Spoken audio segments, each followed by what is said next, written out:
Happy Thursday, everybody. Welcome to Undisputed Live from Los Angeles. I'm Holly Saunders. Skip, Shannon, and Joy are off, so I am joined by a motley crew once again. Chris Broussard, Greg Jennings, and Rob Parker. Guys, what is up? What's happening? I'm excited about today. Just to be on set with you guys is awesome. Oh, stop. I'm buttering you up. Oh, you stop. were hard on me yesterday. No. I was trying to, like, educate. You know, I was just trying to work with you. The carpetbagger and the Christopher Columbus. We done with all these metaphors. Do you have any of your professor lines? No, I'm today? good. Oh, Okay, good. I'm going to leave focus. my professor hat off. Okay. We're on television. We're talking sports. We're debating. All right. Let's do it. Let's do it then. All right, okay. All right, I guess you guys want to get into it. You don't want to mess around here. Let's get it started with the Warriors. Don't look now, but Golden State doesn't have the best record in the NBA anymore after losing 123-117 to the Blazers last night to fall a half game behind the Rockets in the West. Damian Lillard led Portland with 44 points. Kevin Durant had a season-high 50 points, but with under 10 seconds left and the Warriors down by 4, KD hit a three-pointer, but the ref said he was out of bounds. So the Warriors have now lost 4 out of their last 8 games. Take a listen to Steve Kerr and Durant after the loss. We have to have more of a sense of urgency when we're out there playing.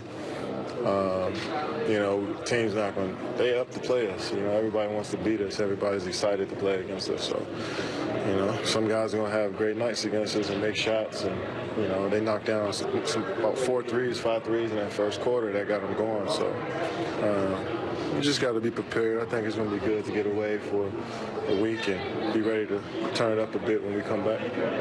It's got to matter. The game's got to matter from the beginning. And we were careless at both ends.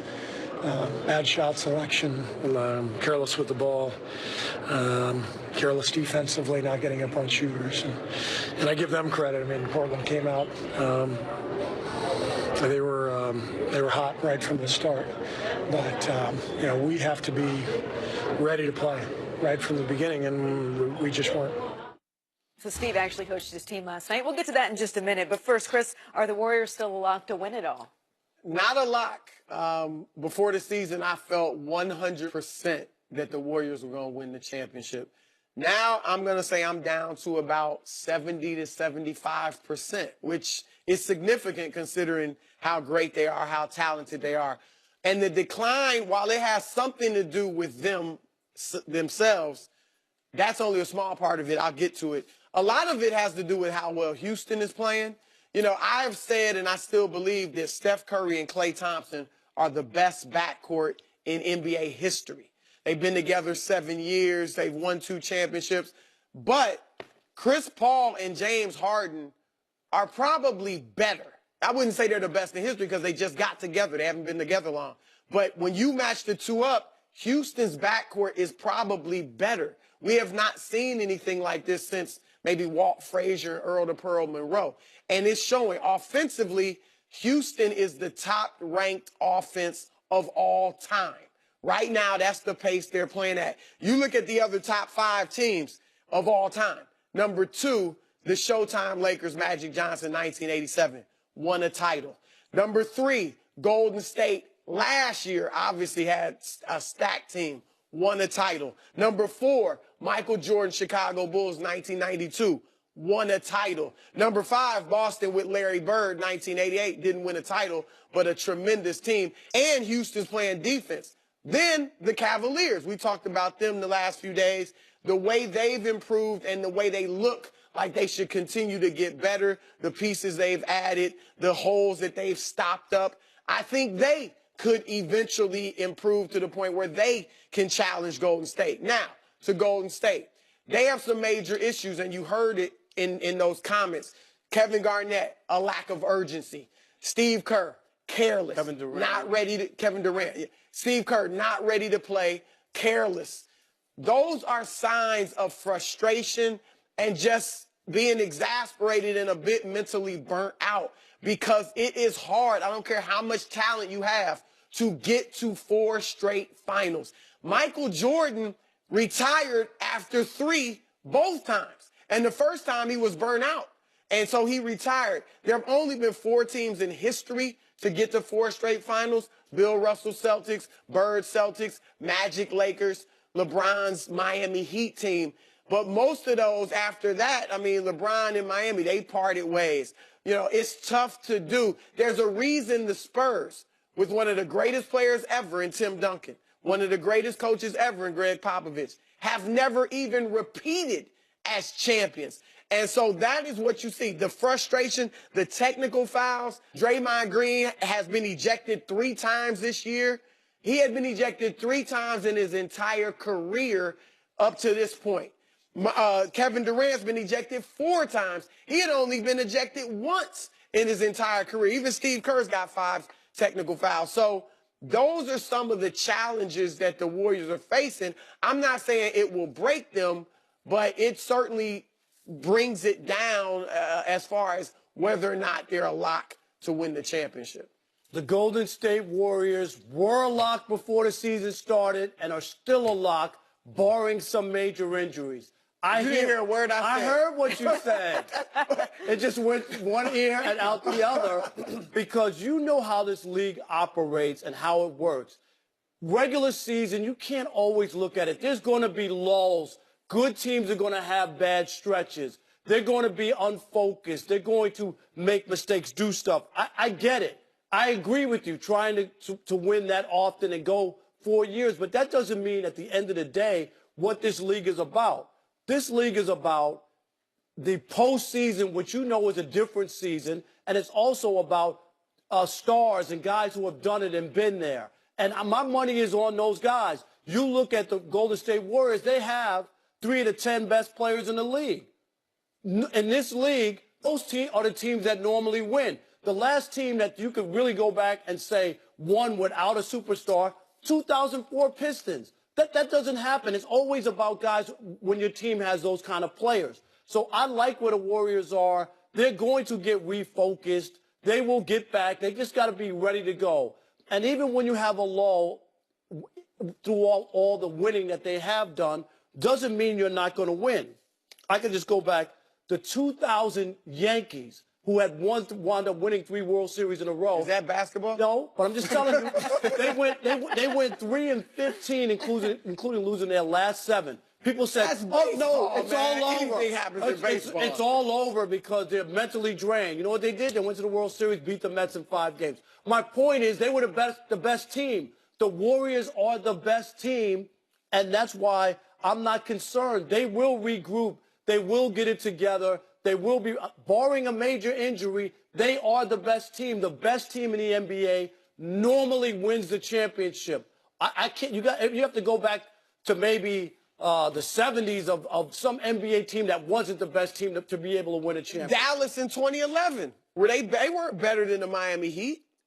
But the Miami Heat and the Heat had the talent. They had 3 top 10 players. Did they melt down and did they? Okay, but still. Was that their first year together? And they were so I don't look at it the same way as a proven winner or a team that has already won and been there, done that. What about 2016? Who was the best team in the league? Golden State or Cleveland? In 2016? Yeah. Golden State. Okay, but Cleveland beat them. Golden State choked in that series. But things happen. No, but mentally. But that was a choke job. They were up 3-1. They choked. They were lucky to get there because they were down 3-1. I'm still betting my money on Golden State. You can bet your money on Golden State, but to answer the question, are the Warriors a lock? No, they're not a lock. Nothing is guaranteed. Chris, you even alluded to before you went on to your 75%. That before the season you thought they were 100%. Nothing is guaranteed in sports. I don't care what sport we're talking about. And we can transition that to life. You want me to bust that right now? No. I'm going to guarantee you. Can I just give you an example? Let me give you an example. The Harlem Globetrotters win every game, and the Washington Generals They actually have lost a few. Exactly. They actually have lost a few. You're done. To my point, nothing is guaranteed. This is why we play the game. And when you look at what we heard in those 2 post-game press conferences, Steve Kerr alluding to effort, complacency, Kevin Durant, the same thing. We have to be energetic. Before, when the Warriors were having success in the regular season and obviously throughout the playoffs, teams had to match their intensity. Now they're trying to match other teams' intensity because other teams have constructed their teams to beat this team, to knock down this big franchise that everybody is saying is the greatest thing ever assembled. And I get it. Should we be barring all the alarms, sounding every alarm? No, because they have players. You mentioned they have 3 of the top 10 players in the league on their team. 2 of the top 3 players are on their team. And if you're going to go, they have 4 of the best 20 players in the league. Yeah, so I mean, they have the arsenal and the weaponry to make sure that they can bounce back. But if you look at Cleveland this year, their issue was effort. They had to clean house because of effort, and they couldn't overcome it in games, late in games, because they didn't have the type of arsenal offensively to get it done. What you see in Golden State is a level of complacency. I'm not saying that they are unwilling or they won't be able to turn it on, because they're definitely capable of turning it on. But right now, what we're seeing is a team that is comfortable, that is complacent, and have this sense of entitlement, if you will, to where they don't think they have to play as hard as everybody else because they feel like they can come back. I'll tell you one stat that supports that. Turnovers. This team has always turned the ball over. They've always turned the ball over. But they've always been able to outscore their opponent, even with their turnovers. Now, in their wins, they're averaging about 15 turnovers, only giving up 17 points. In their losses, they're averaging 18 turnovers, giving up 24 points.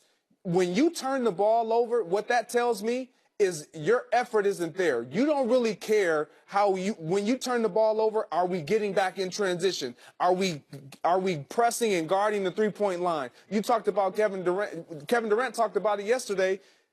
Trailblazers came out and knocked down 3, 4, 5 threes in the first quarter and got their momentum going. You can't allow that. That's telling me you're coming off the bus, not ready to play. And everybody, when you are the top dog, every team you play, night in and night out, is going to give you their best effort.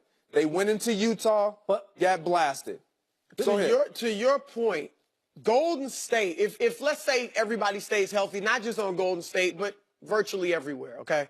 They're going to have a much tougher road to the finals this year than they did in the 2 years they won it. The 2 years they won it, they had easy roads. In 2015, Memphis was hurt. The Clippers were hurt. You can only play who's out there, I'm just saying most teams were banged up in the East, and it was an easier road.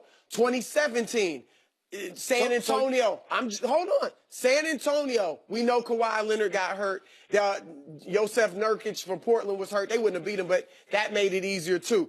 The 1 year they actually had a rough road, 2016, down 3-1 to Oklahoma City.